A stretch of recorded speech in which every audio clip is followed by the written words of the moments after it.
Si esta tos acaba asfixiándome, les suplico que abran mi cuerpo para que no sea enterrado vivo. Frédéric Chopin. El término tafofobia proviene del griego tafos, que significa tumba, y se podría traducir como temor a las tumbas. Esta fobia también se conoce con el nombre de tatefobia o tafiofobia. Antes de los adelantos de la medicina de la actualidad, este miedo no era algo irracional, además de las diversas pestes y pandemias que azotaron durante muchos siglos el mundo.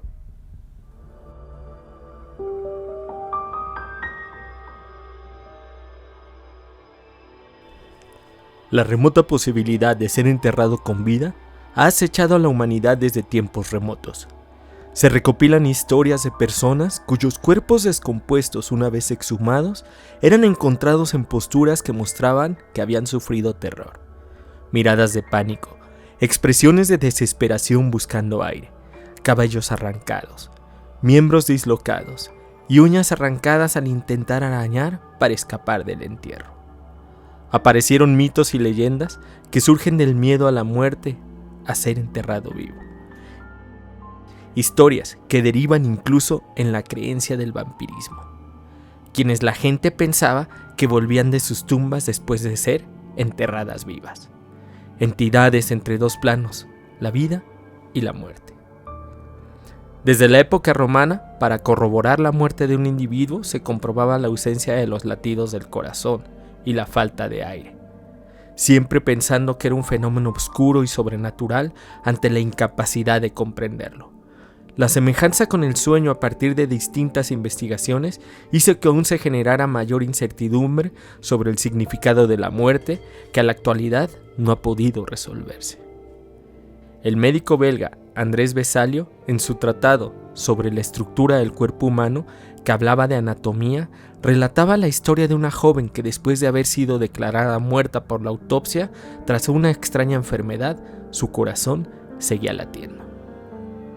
Christian Friedrich Garman publicó en 1709 el libro sobre los milagros de los muertos, en donde relataba la historia del cadáver de una joven a la que unos ladrones, al intentar quitarle un anillo, habían hecho que reaccionara con un espantoso grito, lo que se consideró más como un milagro que como un enterramiento con vida. Estas historias se repitieron tras epidemias que azotaron a Europa durante siglos. Muchas personas, principalmente mujeres, que fueron enterradas vivas. Fue hasta finales del siglo XVIII cuando François Terry propuso que se construyeran en Francia mortuorios para depositar cadáveres hasta su descomposición. Lo siguió el alemán Christian Wilhelm, que propuso lo mismo, y así se fue llenando Europa de estos recintos. Desde ahí surgió el terror a ser enterrado vivo, que propició historias e impulsó incluso nuevos inventos, que inspiró mucha de la literatura occidental, en donde no se comprende la existencia como un continuo después de la muerte, sino como el terror por el final de la vida, al no comprender qué había después de la existencia terrenal. El Dr. Gottfried diseñó en 1829 un sistema que utilizaba una campana con carcasa en el interior del ataúd para que la persona, en caso de no estar muerta, la tocara para hacerla sonar al exterior de la tumba.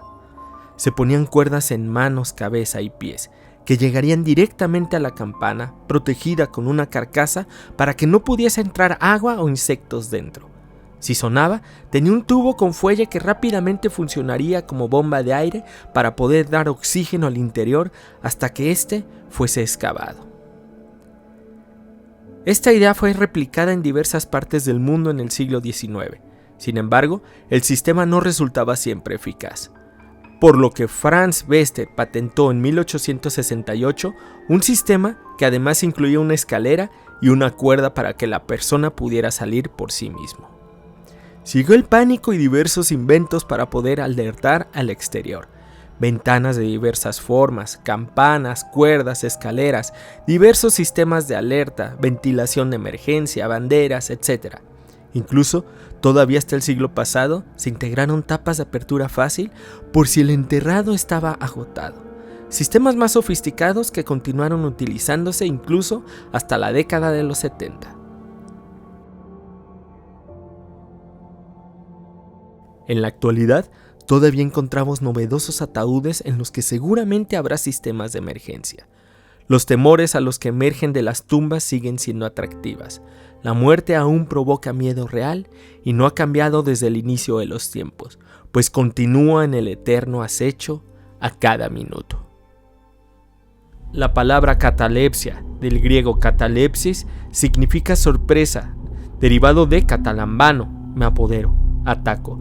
Se trata de un estado biológico en el cual una persona yace inmóvil, en aparente muerte, sin signos vitales, sin sensibilidad exterior, cuando en realidad se halla en un estado, en algunos casos, en que el individuo se encuentra en un vago estado de conciencia, mientras que en otros pueden ver y oír a la perfección todo lo que sucede a su alrededor. Puede tener origen en el mal de Parkinson, la epilepsia, la esquizofrenia e incluso el consumo de drogas como la cocaína.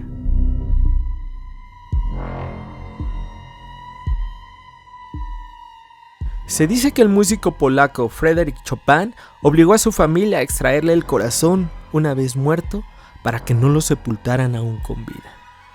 También se dice que George Washington, el primer presidente de Estados Unidos, pidió que su cuerpo fuera velado durante 3 días antes de ser sepultado.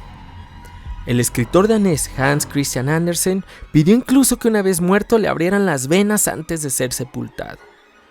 En el cine se ven retratados casos ficticios como en la película de Quentin Tarantino Kill Bill, lo que desata la venganza de la protagonista, o Lisbeth Salander en la saga de Stieg Larsson que se llevó a la pantalla grande en Suecia con el nombre de Millennium en 2009. Más recientemente la película Enterrado, protagonizada por Ryan Reynolds, también nos muestra un enterramiento con vida. La particularidad de estas 3 historias es que los protagonistas son enterrados con la conciencia de que se encuentran con vida, lo que lo hace terrorífico al solo pensar en el sufrimiento de los personajes y la maldad de quienes les causan el tormento. Leyendas, historias y mitos hay miles. En internet encontramos todas estas narraciones que nos llevan a pensar sobre un caso que podría sucedernos a nosotros mismos.